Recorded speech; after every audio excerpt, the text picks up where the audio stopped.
Hello again, thank you for watching. I want to show you in this video how you would migrate a standard switch to a distributed switch. Let's see, I have standard 3 hosts which all are configured with 2 virtual switches, one for the management and the other one for my iSCSI targets. So what I want to show you is how you migrate from a standard switch to a distributed switch without any interruption, preferably. But there are some tricks, there are some steps you need to do. First, as you can see, my second switch is for storage connection, iSCSI storage. So you first have to do some editing. Because you have port bindings defined probably on that software connector. So let's remove those first. So here you have your network port bindings and you should probably remove them first for in best case. Because if you want to migrate those ports, it will fail. So that's done. So let's go and create a distributed switch now. And you can do this by right-clicking on your data centers and choosing for the new distributed switch. Let's see, let's call it VD switch VDS, that's just the name. I will choose for the 5.5. I will let the port group name as default and my uplinks as 4 network cards.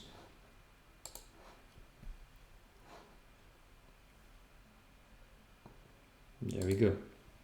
Now, what I always do is I create my port groups separately. I don't do them in a migration. You can automatically migrate them and so forth, but I don't do that. I choose to make them separately. So let's do the management first. Static binding is okay, elastic, number of ports, you can leave that on default, or you can give it a higher number, it's no problem. A VLAN type, if you have different VLANs, choose them correctly. And let's say finish. There you go, now you have management. Now I'm going to do the same thing for my storage. Because I have an iSCSI storage, I need to create some storage kernels also. So let's do this for storage 01. I'm choosing for port groups in the same distributed switch, but if you want, you can also create a second switch and connect and configure that for iSCSI targets only, so that your host connection cards, for example 0 and 1 are for the management and VM traffic, and the other 2 are for the iSCSI traffic. You can split that up if you want, but for now I'm going to choose port groups on the same virtual distributed network. So let's see, I don't have any VLANs, so that's okay. Create another one for my second target port binding.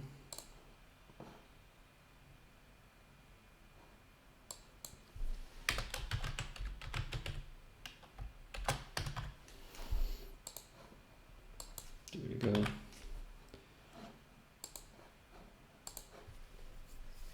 You don't have to do that, the ports, changing the port from 80 to 2, you don't have to. There, now you have all your port groups you need. So let's add a host to it.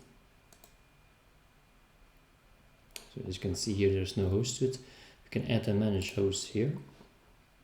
Let's say add one host. Let's do the first one for now. Or let's do the first one. You can do multiple hosts at the same time, as you can see.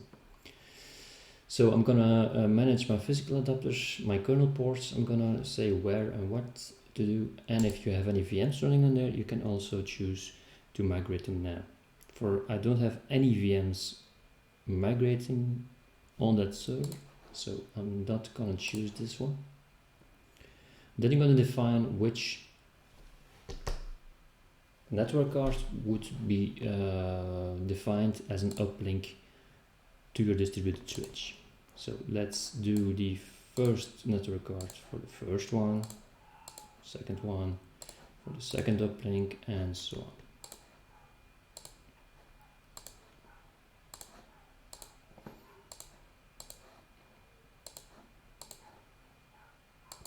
There we go. Now you can see it will find on the standard switch which port group is connected at the moment. So you can assign for each VMK, you can assign a port group. So let's do the logical thing to do is keep your management to your management. That's why I always create it manually first. So you don't have to do all these steps inside the migration. I'm gonna do for storage Sun 01 for storage one. You can change it as you see, you don't have to have the same name. There. Click next. Because I already removed my port bindings, it will say it's no impact on the iSCSI. If you didn't remove the port bindings, you would have an error here and you wouldn't be able to migrate it. So let's click next, see what happens.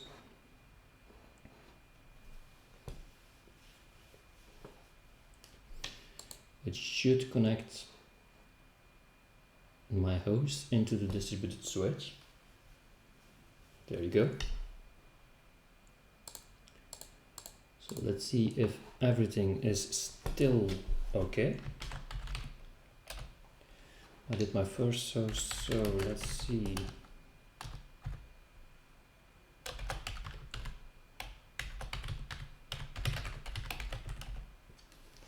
See, I can still ping my host, and everything else is migrated to that switch.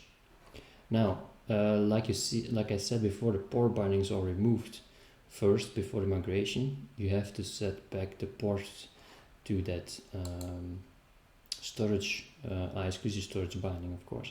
So let's do that first. Let's do that and finish this. So you go to your hosts and your management tablet and choose for storage, and here you can again define your network port bindings. So let's say I don't see them here yet. Let's refresh first in a minute.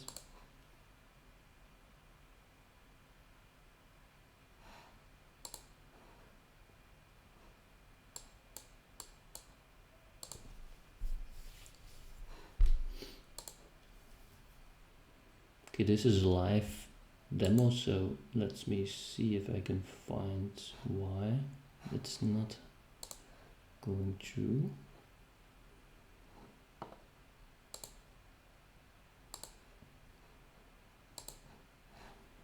Let's see if it's on the VI client itself going any better.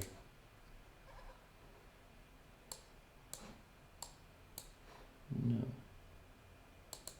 Oh.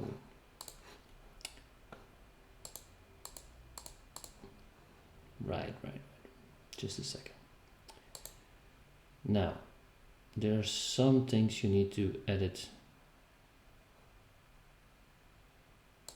on this one.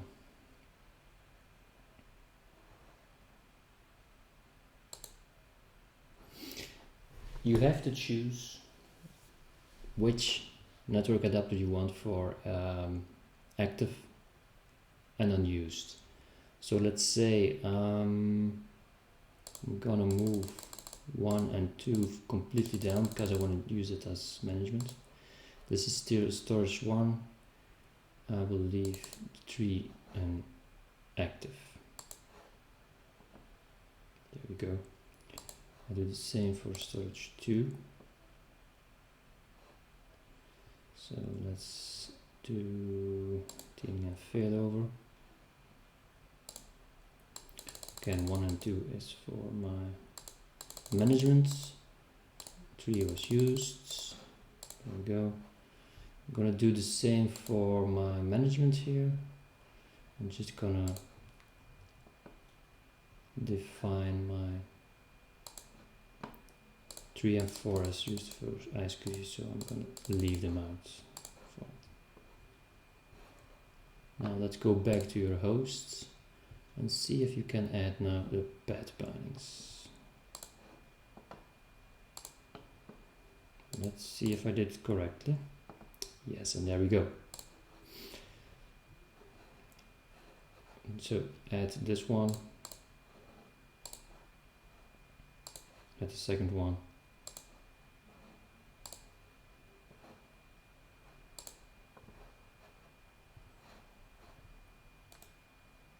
and there we go. So let's rescan.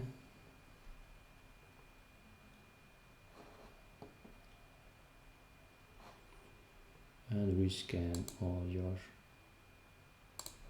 hosts and storage.